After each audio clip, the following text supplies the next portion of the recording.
How to fit a Fortis folding clasp on a Fortis leather watch strap.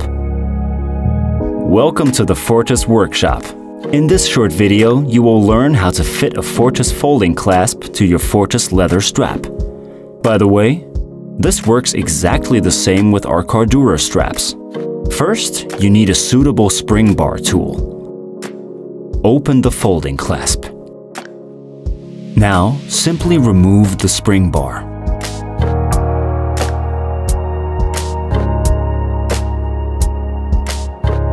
Then, take the strap and put the spring bar through the hole where your buckle was mounted before.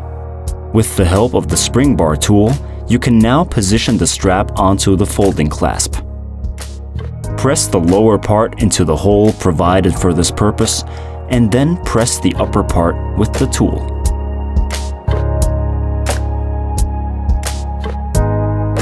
As always, check that everything is securely mounted. So far, so good. Let's do the other side. To do this, open the cap of the clasp and insert the strap. This is where you can adjust the length of the strap without any tools. Then, simply close the clasp. Do you want to know how to fit your strap to your watch? We've explained that for you as well. You have a technical question too? Let us know in the comments below. For more tutorials and exciting stories, make sure you subscribe to our channel.